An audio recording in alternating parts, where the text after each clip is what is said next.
ये पहला क्वेश्चन देख रहे हैं। पहला क्वेश्चन में क्या कह रहा है, ये काफी इंपोर्टेंट क्वेश्चन है और क्या कह रहा है आइए देखते हैं। लोकतंत्र जनता के द्वारा तथा जनता के लिए शासन है, यह कथन किसका है? ऑप्शंस में आपको दिया गया है। ए नंबर में अरस्तु, बी नंबर में अब्राहम लिंकन, सी नंबर में रूसो और डी नंबर में महात्मा गांधी दिया हुआ है। इसका सही जवाब क्या होगा? तो इसका सही जवाब होना चाहिए, सबको पता है कि ये जो लोकतंत्र जो है वो जनता के द्वारा तथा जनता के लिए जो शासन है ये किसके द्वारा कहा गया था? तो इसका जो सही ऑप्शन है वो आपका बी नंबर सही है, अब्राहम लिंकन के द्वारा ये बात कहा गया था। किसके द्वारा? अब्राहम लिंकन ने ये बात बोला था कि जो लोकतंत्र है वो जनता के द्वारा और जनता के लिए शासन है। आइए अगले क्वेश्चन को देखते हैं। अगले क्वेश्चन में आपसे बोला गया कि संघ सरकार का उदाहरण है। किस सरकार का? संघ सरकार का। तो संघ सरकार का जो उदाहरण है वो क्या हो सकता है? आइए ऑप्शंस को देख लेते हैं। ए नंबर में आपको दिया गया है अमेरिका, बी नंबर में चीन, सी नंबर ब्रिटेन और डी नंबर में कोई नहीं। संघ सरकार क्या बताना है आपको? संघ सरकार। तो संघ सरकार का जो उदाहरण है वो आपको ए फॉर अमेरिका हो जाएगा, जो कि आपको ए नंबर ऑप्शंस में दिया गया। यानी अमेरिका ऐसा सरकार है जो संघ सरकार का उदाहरण है। अमेरिका का जो सरकार है वो किस चीज का उदाहरण है? संघ सरकार का उदाहरण है। अगले क्वेश्चन को देखते हैं। यानी 2 नंबर क्वेश्चन में आपसे क्या पूछ, 2 नंबर जो क्वेश्चन है ये तो हम लोग कर लिए, कंप्लीट कर चुके हैं। 3 नंबर क्वेश्चन में आपसे क्या पूछे जा रहे हैं आइए देखिए। 3 नंबर जो क्वेश्चन है ये काफी लाजवाब क्वेश्चन है, बहुत बार पूछे जा चुके हैं। ये क्वेश्चन है ऐसा क्वेश्चन है कि बहुत बार आपके एग्जाम में ये देखने के लिए मिला हुआ है। क्या कह रहा है? सांप्रदायिक राजनीति आधारित होती है। सांप्रदायिक राजनीति जो होती है वो इनमें से किस पर आधारित होती है ये आपको बतानी है। सांप्रदायिक राजनीति जो होती है वो किस पर आधारित है? तो आइए ऑप्शंस को देख लेते हैं। क्या कह रहा है? ए नंबर में आपको धर्म पर, बी नंबर में जाति पर, सी नंबर में आपको क्षेत्र पर और डी नंबर में कोई नहीं। सांप्रदायिक राजनीति किस पर आधारित है? क्या वो धर्म पर आधारित है या फिर जाति पर आधारित है या फिर क्षेत्र पर आधारित है या फिर इनमें से कोई नहीं? ठीक, तो चलिए सांप्रदायिक राजनीति की जो बात आती है वो आपको धर्म से संबंधित आती है। सांप्रदायिक राजनीति किससे संबंधित होती है? धर्म पर। यानी धर्म के नाम पर सांप्रदायिक राजनीति लड़ी जाती है, की जाती है धर्म के नाम पर। किसके नाम पर? धर्म के नाम पर। ठीक है, चलिए 4 नंबर क्वेश्चन को देखते हैं और देखते हैं कि उसमें आपको क्या नंबर क्वेश्चन। ये भी जो 4 नंबर क्वेश्चन है ये भी क्वेश्चन ऐसा क्वेश्चन है जो कि काफी चर्चाओं में देखी जाती है, हर एक बार ये भी एग्जाम में पूछा जाता है। ये ऐसा क्वेश्चन है, तो आइए देखते हैं कि क्या कह रहा है। कह रहा है कि 1967 ईस्वी तक, कब तक का ये बात किया जा रहा है? 1967, उसके पहले का नहीं। ठीक है, 1967 ईस्वी तक का ये बात किया जा रहा है।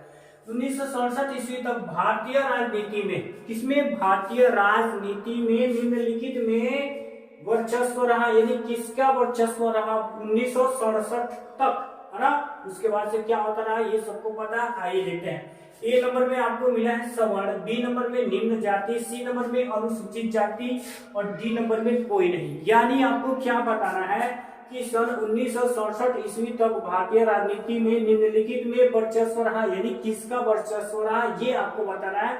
ऑप्शन ए में दिया गया है सवर्ण, बी नंबर में निम्न जाति, सी नंबर में अनुसूचित जाति और डी नंबर में कोई नहीं। तो इसका जो सही जवाब होगा आपका ए नंबर यानी सवर्ण होगा, है ना? यदि सवर्ण जाति के जो लोग थे उन जातियों में 1967 तक काफी ज्यादा वर्चस्व रहा था, काफी ज्यादा मात्रा में राजनीति किए लोग, ये लोग आगे भी थे उस समय, है ना? सवर्ण लोग। कौन लोग? सवर्ण लोग, है ना? अगले क्वेश्चन को देखते हैं। यानी 5 नंबर क्वेश्चन को हम लोग देखते हैं कि आपको 5वां क्वेश्चन देते हैं। 5वां क्वेश्चन में ये भी अधिक बार पूछे जाने वाले क्वेश्चन है। इतना अधिक बार ये क्वेश्चन पूछा गया है कि वेरी वेरी इंपोर्टेंट हो ही गया है। लगभग ये भी बाई चांस ही ऐसा कोई वर्ष है जिस वर्ष में ये क्वेश्चन न पूछा, बाई चांस, लेकिन हर वर्ष ये पूछा जाता है ना। चलिए आइए देखते हैं क्या कह रहा है क्वेश्चन में। भारत में समाज सुधार आंदोलन में, भारत में किसमें? भारत में क्या किया गया है? समाज सुधार आंदोलन। कैसा आंदोलन किया गया है? समाज को सुधारने वाला आंदोलन किया गया है। तो इस आंदोलन में किसका किसका योगदान रहा ये आपसे पूछा गया है। भारत में समाज सुधार आंदोलन में निम्नलिखित में किसका योगदान है? किसका योगदान आपसे पूछा गया है। ए नंबर में आपको दिया गया Jyotiba Phule, B number Mahatma Gandhi, C number doctor Bhimrao Ambedkar और डी नंबर में सभी। समाज सुधार आंदोलन में ज्योतिबा फूले का हाथ है, सहायता की है इन्होंने या योगदान दिए हैं? क्या फिर महात्मा गांधी ने दिया है योगदान, भीमराव अंबेडकर ने दिया है, या फिर सभी ने दिया है?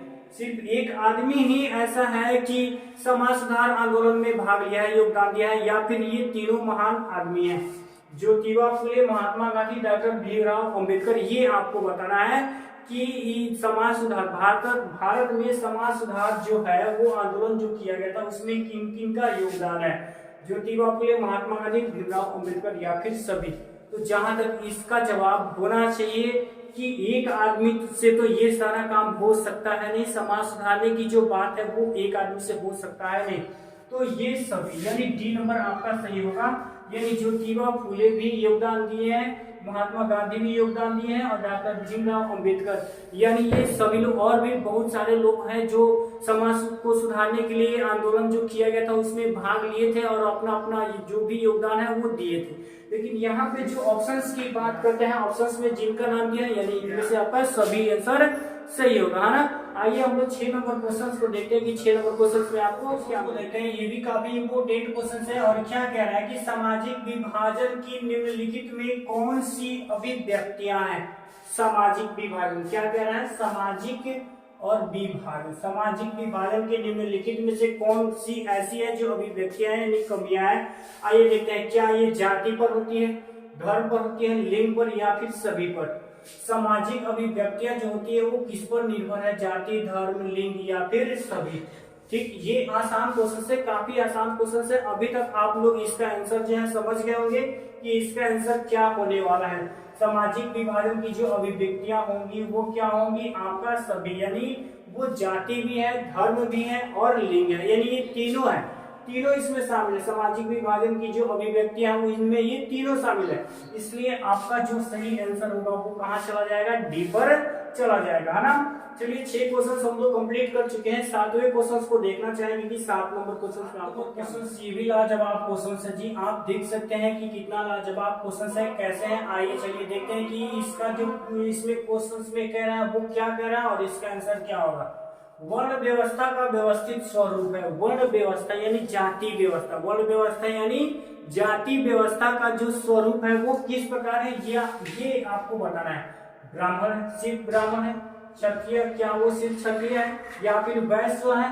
ठीक, यानी ब्राह्मण है, क्षत्रिय, वैश्य है। ये आपको एबीसी में मिल चुका है। डी में आपको दिया गया है ब्राह्मण, क्षत्रिय, वैश्य, शूद्र। ठीक, क्या कह रहा है कि वर्ण व्यवस्था का व्यवस्थित स्वरूप।